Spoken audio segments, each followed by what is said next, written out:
So inshallah we're going to start. Auzubillahi minash shaitanir rajeem. Bismillahir rahmanir rahim. We are learning Surah Luqman, and inshallah we will learn 3 ayats of this surah, ayat number 7, 8 and 9 today. So we'll do a simple translation first and then we'll go into the details of the breakdown. The ayat number 7, the speaker here is Allah subhanahu wa ta'ala, and this ayat is a continuation from the previous ayat where Allah subhanahu wa ta'ala mentioned about a person who acquires the useless conversation, and then after that he makes the fun and ridicules the ilm, the knowledge, the bayyanat, the clear things. So this ayat number 7 is a continuation of the previous ayat where Allah subhanahu wa ta'ala is still talking about the same person, but more is being said here. So the ayat starts with Auzu billahi minash shaitanir rajeem wa idha tutla alayhi ayatuna. Allah subhanahu wa ta'ala is saying that when our verses are recited to him, walla mustakbiran, he turns away arrogantly, ka'allam yasma'aha, as if he did not hear them. Then Allah further says, ka'anna fi uzunayhi waqra, as if in his ears is a deafness. So after mentioning that, Allah subhanahu wa ta'ala says, فَبَشِّرْهُ بِعَذَابٍ alim.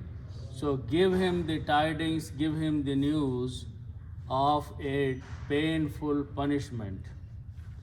Then Allah subhanahu wa ta'ala in the next ayat talks about those who have believed and submitted and do the righteous deeds. Allah subhanahu wa ta'ala says, إِنَّ الَّذِينَ آمَنُوا, indeed those people who have believed, وَعَمِلُوا الصَّالِحَاتِ, and they are doing or they have been doing the righteous deeds. Lahum, for them, is Jannatun Na'im, the gardens of pleasure. Khalidina fiha, they will abide therein. Wa'adallahi haqqa, the promise of Allah is truth. Wahuwa al-azizul hakim, and he, Allah subhanahu wa ta'ala, is almighty, all powerful and all wise, al-hakim. So with those, we will go back to the beginning and do a detailed understanding. The ayat number 7 starts with the first letter is Waw with a fataha, and the meaning of that Waw is simply end. And the reason some of the ayats start with this letter is mostly if the topic continues from the previous ayat and it continues in the next one, then the ayat starts with and. Something happened in the previous ayat and now something else is happening. The next word of this ayat is idha.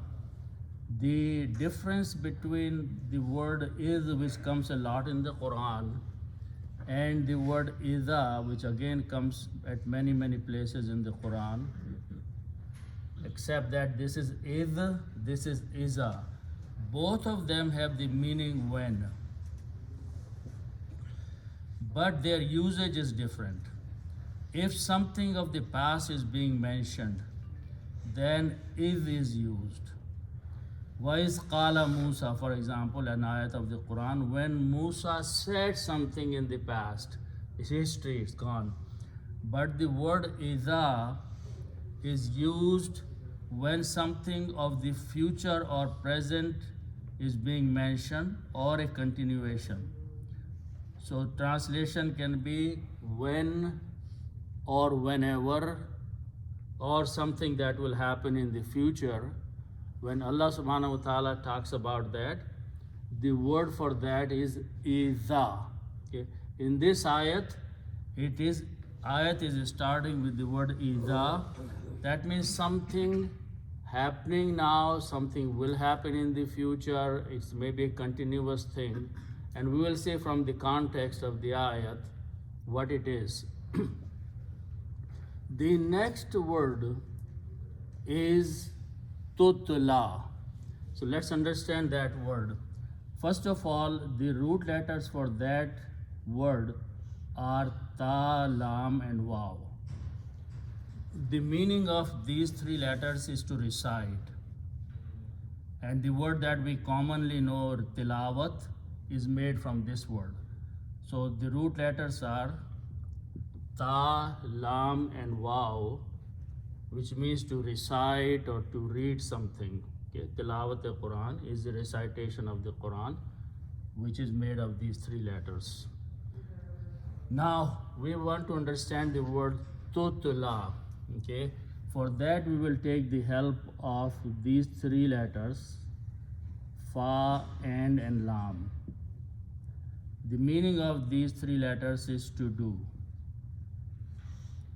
Now in these three letters, if I add a letter ta in the beginning and pronounce as taf'alu, fataha on ta and sukoon on the second letter, ain has fataha, zabar, and last lam has dhamma, taf'alu.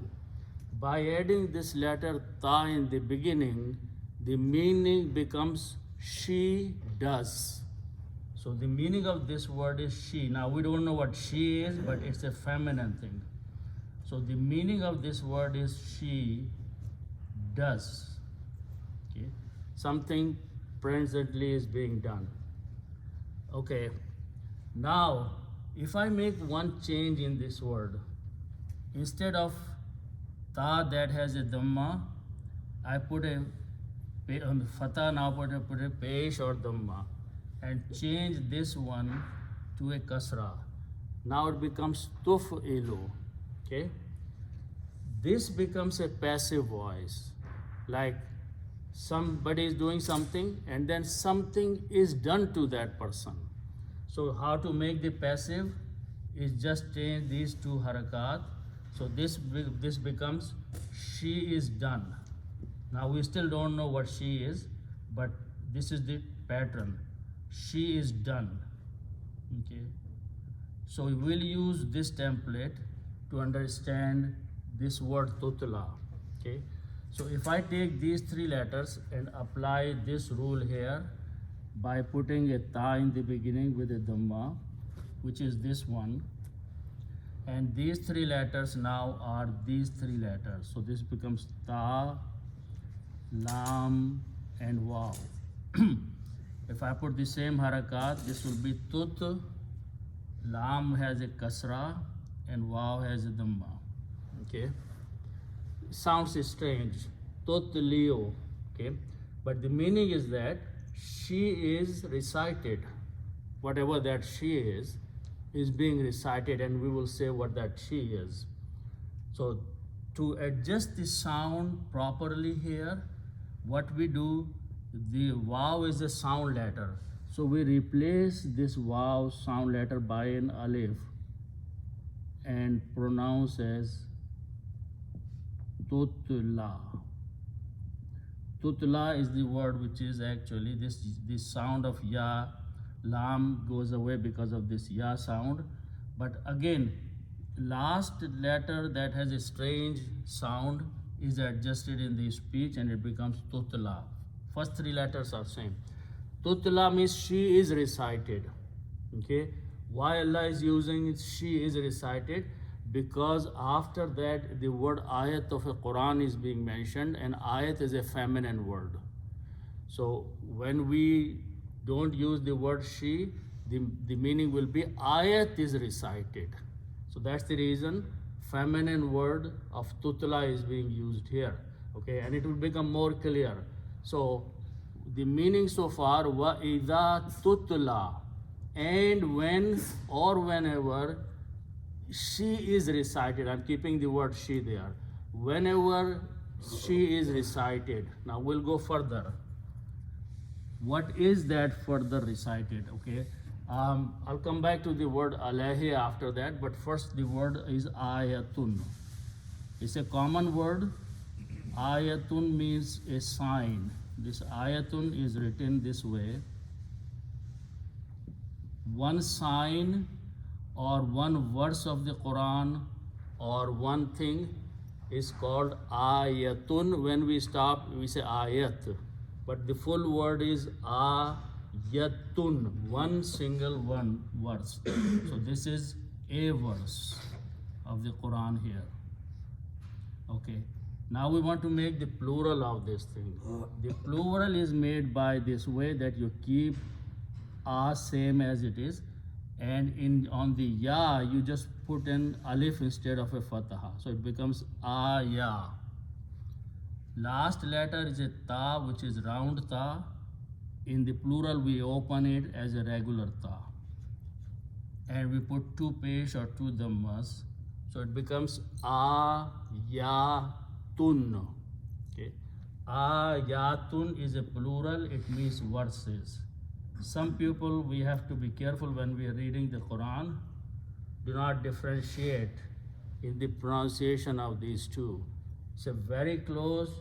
All you have to do is stretch just a little bit and singular will become plural. Ayatun, ayatun. If you're not careful, you may recite it wrong. So ayatun means verses. Okay, in this case, verses of the Quran. We are going to combine this with the word na. Na means we. And we is being used for Allah subhanahu wa ta'ala here. Allah subhanahu wa ta'ala for himself used the plural word for the power and the authority, kingly language. So na is for us or we. So when we combine these two, the combination will be ayatuna. In the combination, one page goes away. Ayatuna, and verses of we or our verses. So the meaning of the word in the Quran, which is ayatuna, our verses. Now, this is a feminine word. Ayatuna is a feminine also. So that is the reason tutla, feminine word, is being used. So the meaning will be, I'm still skipping the alayhi, Vaiza tutla, and whenever is recited, ayatuna, our verses. Okay, and we will translate as a plural. Whenever our verses are recited.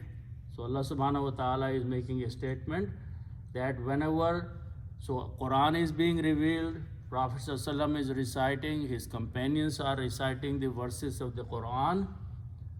Allah subhanahu wa ta'ala is saying that when or whenever our verses of the Quran are recited. Now, the word in between is alayhi. So the word is Allah.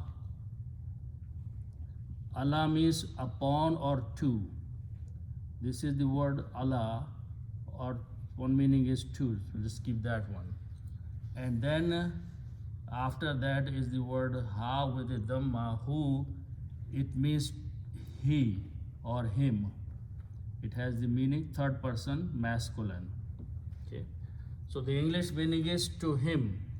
In Arabic, when we write down these two together, they are written that alay, this ya is written with two dhammas, two dots, and it becomes alay. This is who, but in the qiraat, this who is recited as he to match the sound of this ya. So makharij are close to each other. So instead of pronouncing alayhu, which is not easy to pronounce, to a smooth recitation, this who is recited as he. So it becomes alayhi, to him. So now translate again. When and whenever are recited to him our verses. Who is this to him? This person is the person Allah is talking in the previous ayat, that he is a kind of person who acquires and gains the useless conversation, and he ridicules the signs of Allah subhanahu wa ta'ala. So Allah subhanahu wa ta'ala is mentioning again about this person, but in a different way this time. So the context is, Allah is saying whenever someone goes and recites to him our verses, what does he do? In the next few words, Allah subhanahu wa ta'ala is mentioning the response of this person. But before we do that, I want to explain a rule here. It's a very important rule in Arabic. I want to spend few minutes. I want to start with an English sentence first, explain that, then go into the Arabic so we can have a conceptual understanding of the verses of the Quran. So I'm going to write a sentence. A child, and then the next statement is came in or entered. And this child, when he, let's say, English example is child came in here, but his condition was that he was sick. So I'm going to write down while sick or ill. So this is an English statement. It has a lot of information in it. It says that the person who came in is a child. Okay, it's a doer, it's a file. Okay, so this thing is Arabic called file. In English, it is doer. Okay, his action is that he is coming in, so he is doing something. So came is a fail or a verb. In English, it is called verb. Okay, now his condition is that he was sick. Okay, but important thing is that he was sick when he was coming in, not another time. He was sick. His condition was the condition of sickness when he was coming or he was entering. He may be healthy now. Okay, so this thing is a condition, but important thing is that while this is called the condition or hal. Hal was, in Urdu we call halat. In English you can call condition is a certain state. So a child came in is a big sentence. A child came in while he was sick. The whole thing is that. Okay. Now let's try to understand in Arabic. Hal is very important to understand because the word while in English you are using or the time of the arrival you are using, he is in a certain state, he is in a certain condition, he is sick at that time. Okay, so let's call this child is a file, is a doer, and I'm going to use the word in Arabic. When the word ghulam, for example, is used for a child also or a young man. Full word is ghulamun. When we stop, we say ghulam, but the actual word is ghulamun. Okay, ghulamun. Two dhammas or two pesh. Okay, here I'm going to use the word commonly, which is known dakhala. To enter is dakhil, Arabic Urdu word also. To come in or to enter is dakhil hona. When you put three fathas, dakhala, it becomes the past tense, and the meaning is that he came in or he entered. He came. Okay. Now I'm going to combine these two words together in Arabic. In Arabic, it is very important to follow the correct harakat. Here the word is ghulamun, has two pesh or two dhammas on it. If the word has two pesh on the last letter, then this word will replace he. Okay. By itself, the meaning of dakhala is he. We don't know who that person is, he is. But if a noun or if a doer or a file has two pesh or two dhammas at the end, then this whole word is going to replace the word he. So now the meaning so far is that Dakhala ghulamun. Read it from this side. Dakhala ghulamun means a child came. Okay. Now let's look at another word that we commonly know, which is mari. We call it maris, but full word is maridun.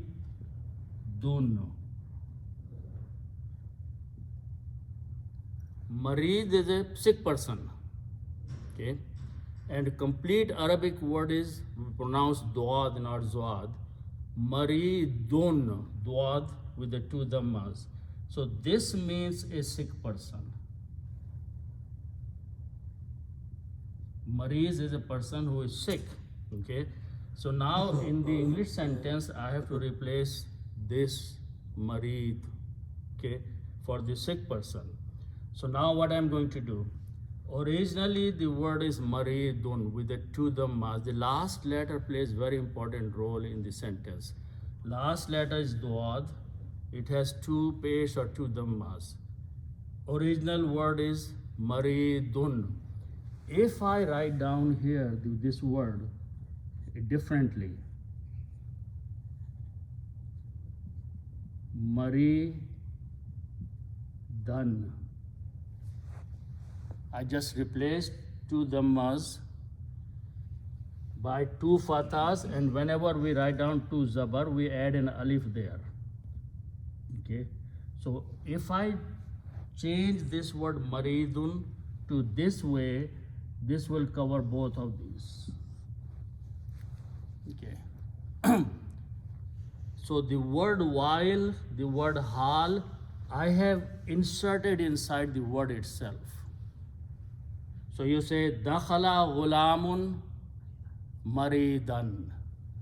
You don't have to say while he was sick or he was, all those things go away. Long English sentence has been converted into three words. Important thing is that ghulamun should be there. If you say ghulaman, the meaning will change. Ghulamun should have two dhammas, and that will remove this he there. So dakhala ghulamun, first modification is that child entered. Second condition is that his condition, his halat was that he was sick. Okay, so instead of in English saying while he was, all that has been replaced by two fathas there. So this is a very important construct in Arabic and Quranic language, that a situation is called hal or halat or kafiyat. Instead of describing all that in a sentence, all you do is just change two pesh to dhammas to two fathas and add an alif there.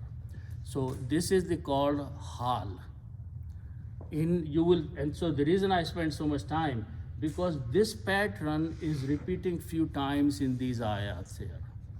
Many times you will see, and I can point out to you, for example, if you look at this word mustakbiran, it has two fathas on it. That means some hal is applying there. Okay? If you look at the word waqran in the beginning of the second line, the word waqran has two fathas and an alif. That statement has a hal, kafiyat in there. Okay? If you look at the word haqqan, and in other places also, so important thing is that in Arabic, Quranic Fusha, the word sound is changed by itself. Maridun is pronounced as maridun with a fataha in it. By doing that, you insert the information that when something was happening, this was the hal condition situation of happening at that time.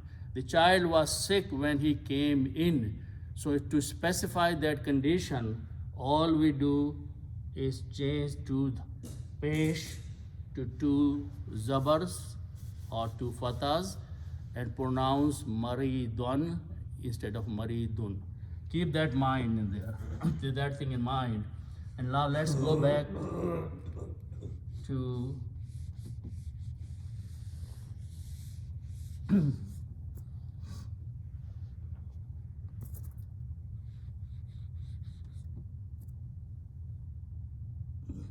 erased something with truth.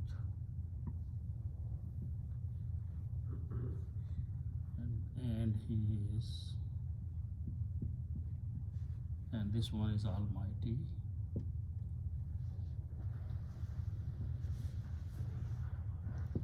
And this is all wise. Okay, so going back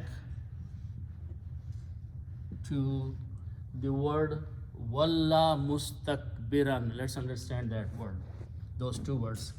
The root letters are first starting with three letters, Waw, Lam, and Ya. This, a lot of words we know from for this word. So Wali, what is a Wali? Wali is a friend. Wali is a companion. Wali is your guardian. So there are many meanings of these three letters, Waw, Lam, Ya. These are three letters, so we say they belong to the category of the words which is termed as Fa'ala. Three letters. We are going to make another bigger word, just adding a shadda on the middle letter. So it becomes Fa'ala. So if I do this here, it becomes Waw, Lam with a shadda, and Ya. So at the sound of the Fa'ala, this becomes Walla. Walla has a very opposite meanings. Walla means to turn away. Wala is a friend comes close to you. But Walla is someone who turns away from you. Okay?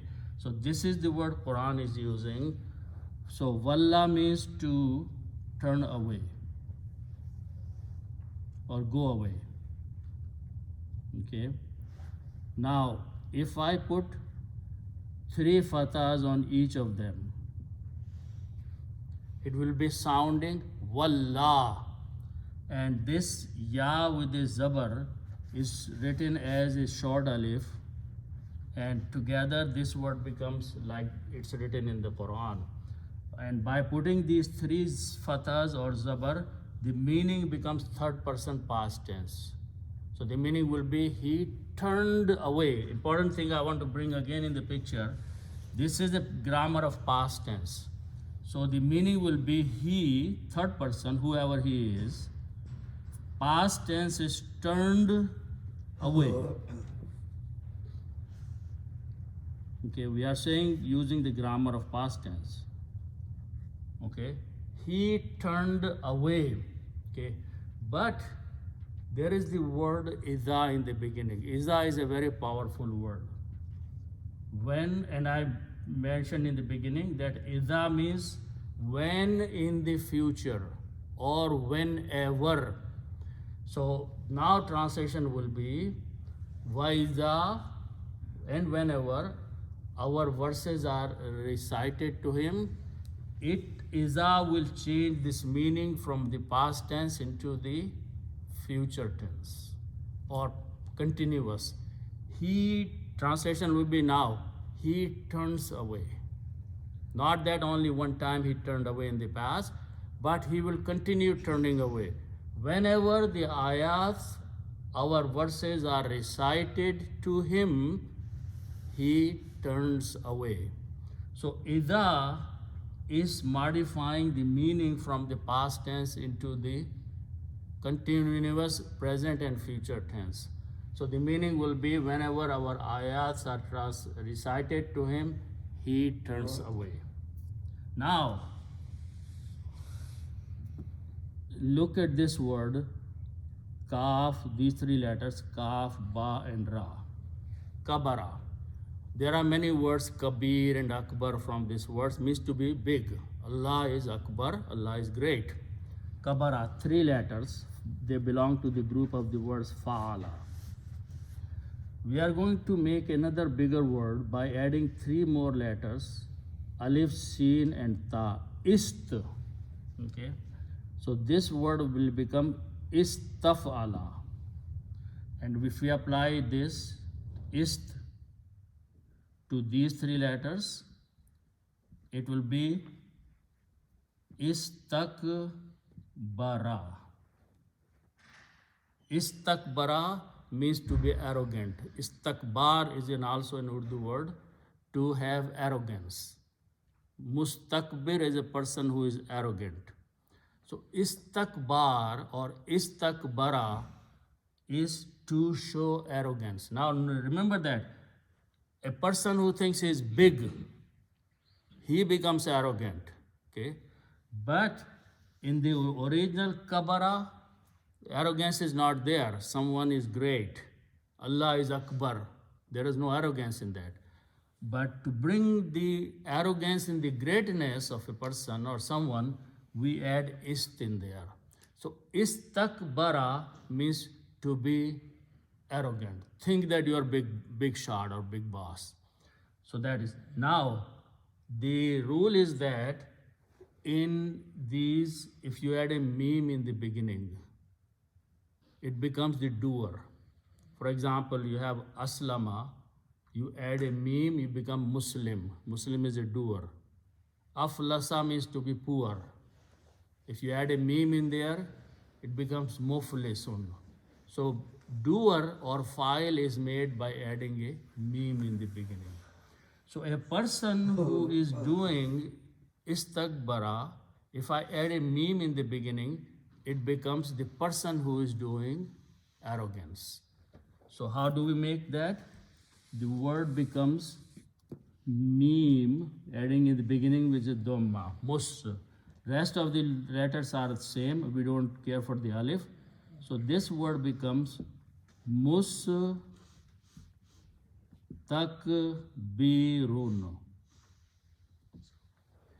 A person who does the arrogance is called mustakbirun, or we stop, we say mustakbir. Okay. Important thing is that all the noun that we make, first time, last letter should have two dhammas or two pesh with the sound of noon. So mustakbirun is a person who does takabbur or istakbar or arrogant person. Again, pay attention that last letter has two dhammas always, two pesh. Muslimun, okay, muflisun, always have two pesh to dhammas. Now look what's the word in the Quran. The Quran doesn't have two pesh. It has two fathas or two zabar on the last letter and an extra alif. So the word is mustakbiran. Okay. This is the state of or hal of the person. And we just went through the hal. Wallah, he turned away, he's doing something, but his hal is that he is arrogant at that time. Okay. So why two dhammas change to two fathas? Because we want to bring the concept of a hal there, a condition there. When he is turning away by listening the verses of the Quran, at that time his hal is that he is being arrogant. Just like when a child entered, his hal was he was sick. This person, while he is going away by listening the verses of the Quran, he is being arrogant at that time. So to bring the concept of the hal, we change two dhammas to two fathas, and automatically it brings the meaning of hal in there. Okay. Quran has very, very detailed linguistic approach in it. We read without understanding, so we really don't know how it works. But every little harkat, every little zair, zabar, pesh has a depth of meaning in it. Okay. So mustakbirun changed mustakbiran. So it brought the concept that when he was turning, he was being arrogant at that time. His hal was arrogance. Okay, let's move on further. After that, Allah subhanahu wa ta'ala is using ka'allam yasma'aha. These three words we have to actually understand together to fully understand. First of all, the word kaf with the fatah and anna are two separate words. Okay? But when I write them together, they are written as and spoken as ka Anna.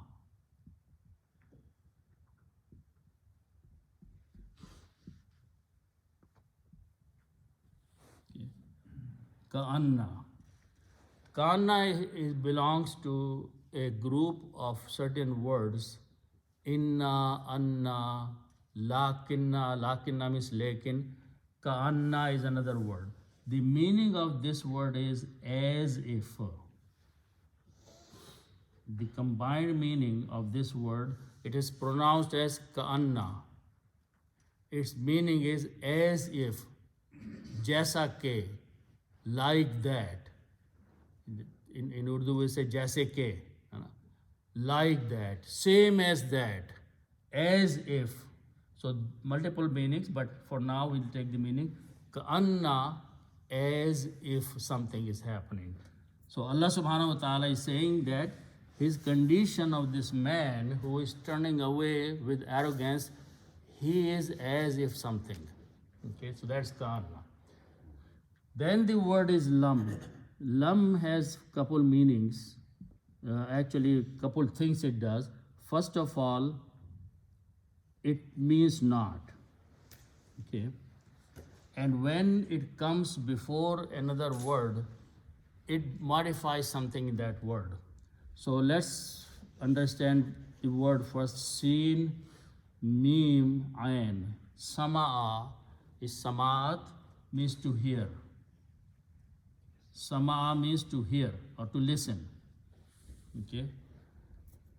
Now, when we put a ya in the beginning, yasma'u, it means he heard. So the meaning of yasma'u is he heard. Okay.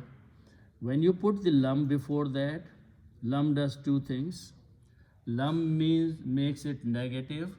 The meaning will be he did not hear. Okay, or he doesn't hear. And it also, so it's a present tense, mudare. So meaning, first meaning is that he hears. Okay. Now put the lam before that, so it will bring the meaning he did not hear.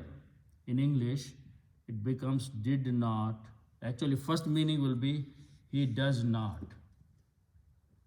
Present tense. But lam has two qualities, two characteristics. Lam pulls the meaning into the past tense. So the meaning will be he did not hear. The second thing is that it looks at the last letter and changes last letter to a sukoon. So it becomes lam yasmi is actually kasra. Samya yasma, this one is fatha, present tense is fatha. So, okay. Lam yasma, he did not hear. Then the word after that is ha. Ha means it or she, and it is pointing to the ayat. Ayat is a feminine word. So lam yasma'aha, he did not hear. Okay. Now the word before that is ka'anna. Ka'anna, important thing is that the word is ka'anna. Okay. In the tajweed, in the Quran, when lam comes before the noon shadda of this word ka'anna, this word has a brief form which is ka'an. It changes into ka'an. And in the pronunciation, you don't pronounce noon, so you pronounce ka'al. So you put a shadda there. Ka'allam yasma'aha, as if he did not hear. Ka'allam yasma'aha, as if he did not hear. He turned away with the arrogance, giving the impression that, oh, I didn't even hear this thing. The verses of the Quran which were recited to me. So Allah subhanahu wa ta'ala is mentioning that his arrogance is pushing him to give the impression that I didn't even hear that thing. So what? Allah says again another thing.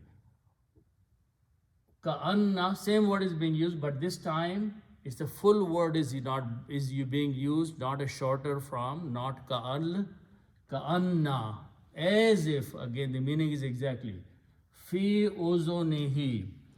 Root letters are alif, zal, and na. Azana means to give permission or to make the announcement. Azan is from the same one.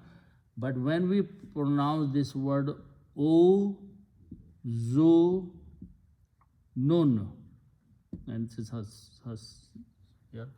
Ozonun means ear. One ear of the person is called ozonun.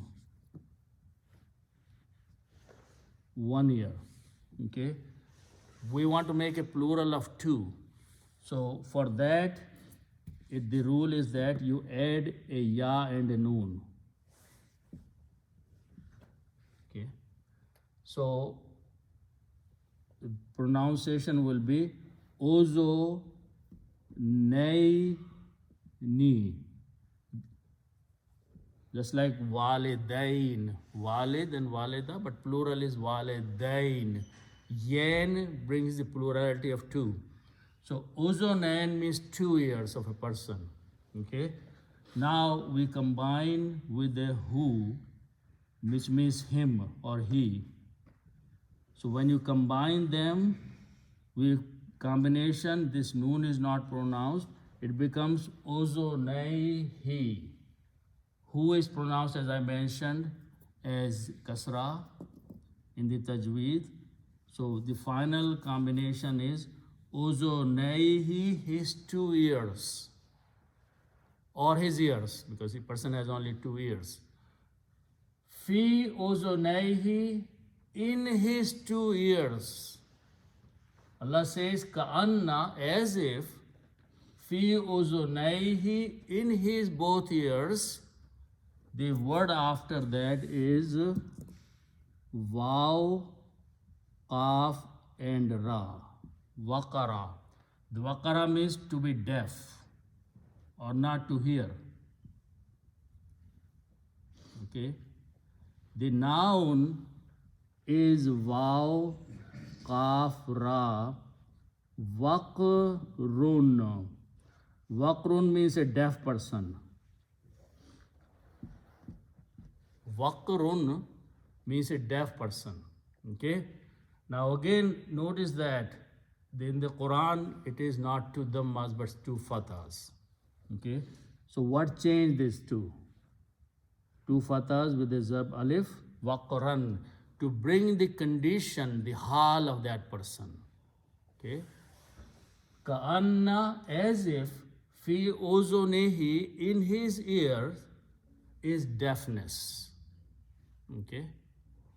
So waqra actually means the action, the deafness. Okay.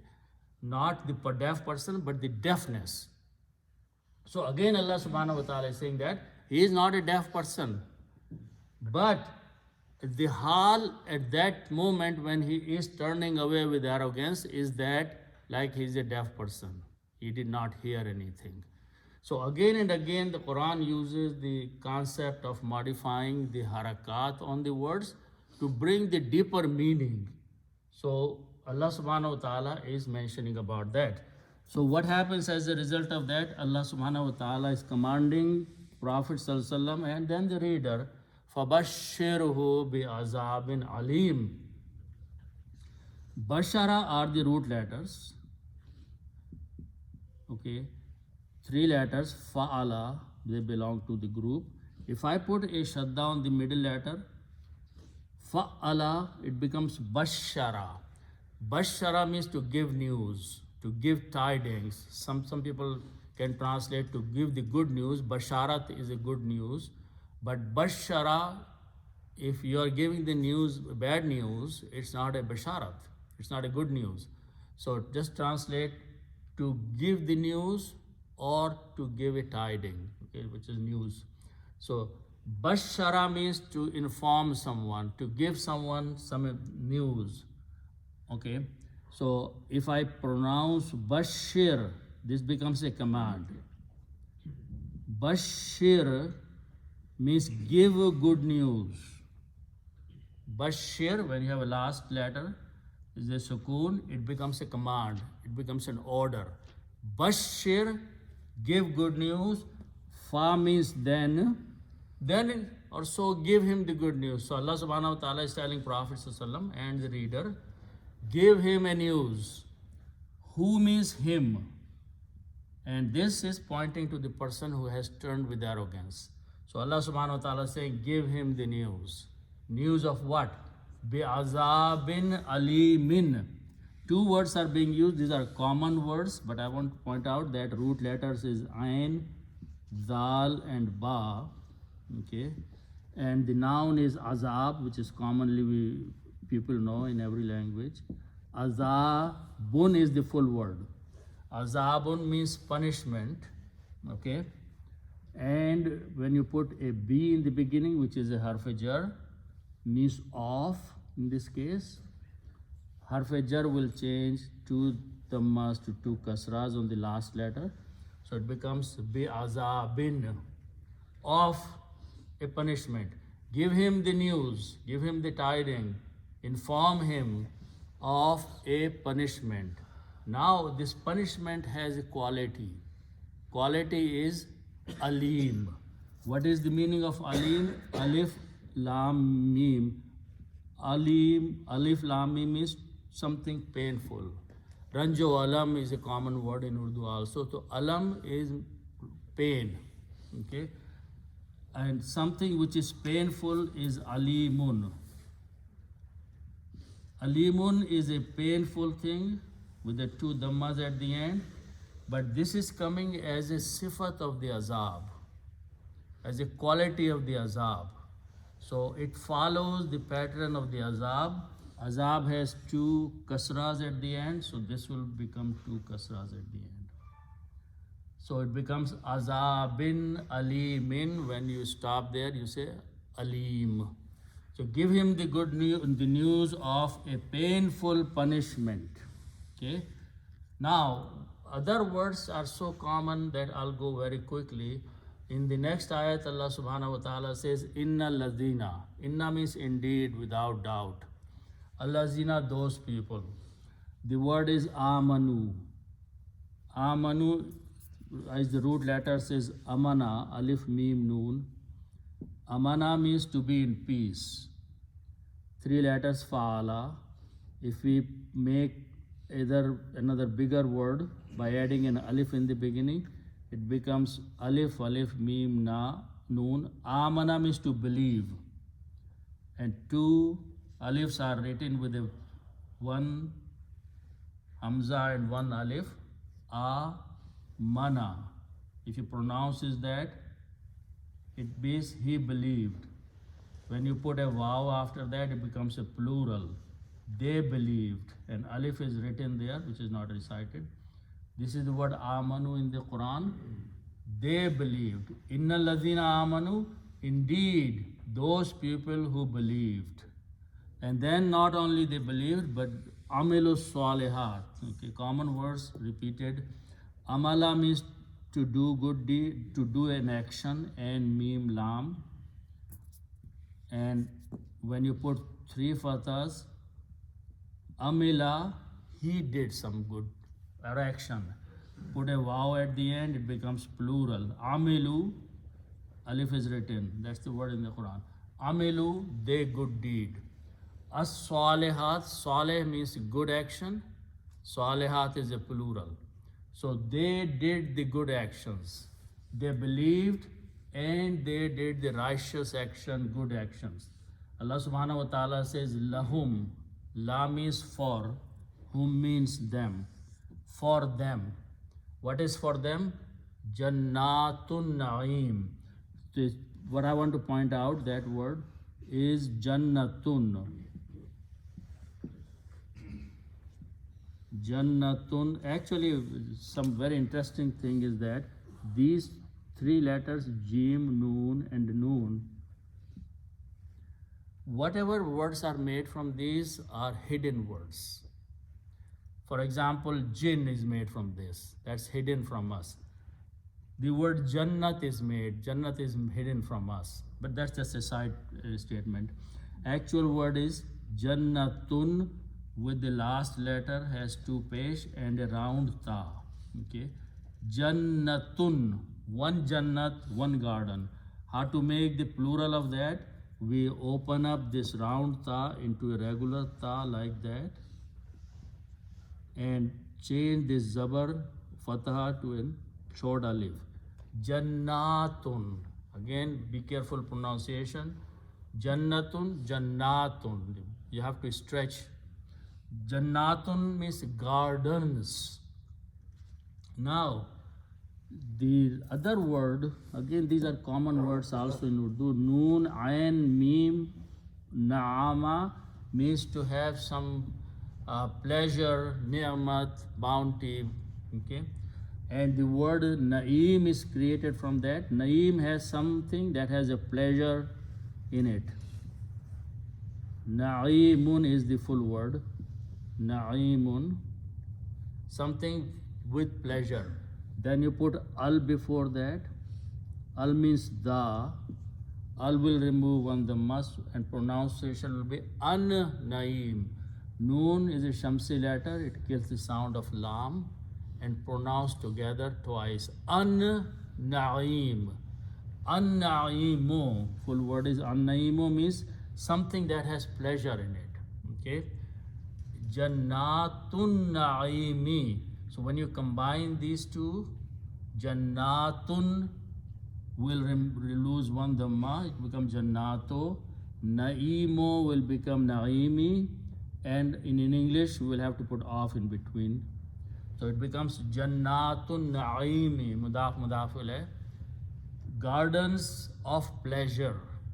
Okay, so lahum, for those people who do these two activities, they believe and they do the righteous deeds, Allah says for them are the gardens of enjoyment and pleasure. Allah says Khalidina fiha. Khalada, kha, lam and dal are the root letters. Khalada means to abide or to live or to reside. Some people translate forever in there, which is actually not in there. They say live forever. Okay, that is the fact. But in the actual word, the translation, the word forever is not there. So to abide or to reside or to live, khalada. A person who resides is Khalid, or full word is Khalidun. Khalidun is a person who is living, residing. Okay, one person. Its plural is made by Khaliduna, like Muslimuna. So Khaliduna are those people who are residing. Now, these are the people who are maf'ul, they are being made to reside there. Okay, because they are being sent to the paradise, so work is being done on them. They are not doing it on themselves. So when it happens, then we change this waw to a ya, and it becomes Khalidina. There may be other also logic for that, but simple one is that. Fiha, fi means in, and in ha, fi means in, and ha is she. Again, it's a feminine. Why we are using the feminine? Because Jannat is a feminine word. So we will translate in English, in them, in the gardens. So they will reside in these gardens, and obviously that's a permanent residence, so you can say forever there. Then after that, there are two words in the Quran. I want to spend a couple minutes. Wa'adallah and haqqan. Two words are actually one is a combination of two words. So what I want to point out is that, first of all, root letters, waw and dal, wa'ada. Simple meaning, we use this all the time in Urdu, to promise something, wa'ada. Okay. Now, two things. If I put three fathas on that, it becomes the grammar of third person. Fa'ala, he did. Wa'ada, he promised. So just write down this here. The first meaning is he promised. missed. Past tense.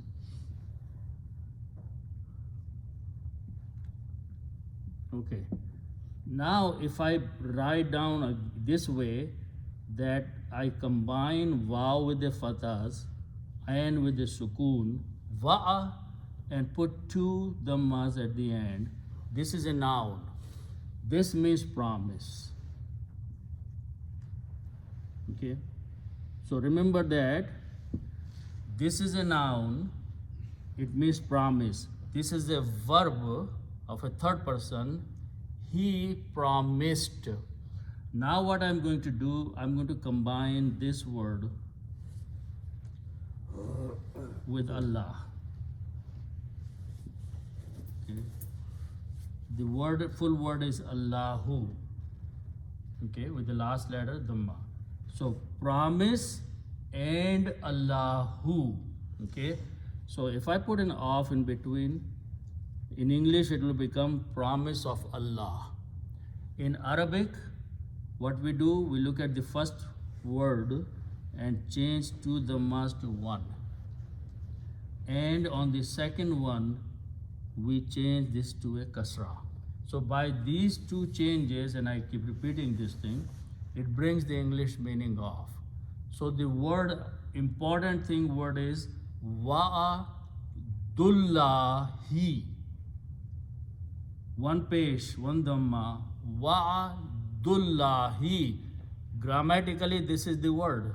Wa'adullahi. You can stop and say wa'adullah. But look in the Quran, there is no dhamma there on the dal. It is a fataha. Okay, we'll understand why it is that. What deeper meaning is being brought in, why this one dhamma of wa'adu changed to wa'adda. The other word is that these root letters are ha, kaf and kaf. You know these words? Okay. And the actual word noun is haqqun. When you stop, you say haqq. Okay. The word is haqqun. Okay. But in the Quran it is haqqan. Okay. Two changes. They are bringing much deeper meaning again in the sentence. So let's understand the first one. What changed wa'adullahi to wa'adallahi? Okay. So in English, let's first write down the English. If I say he promised,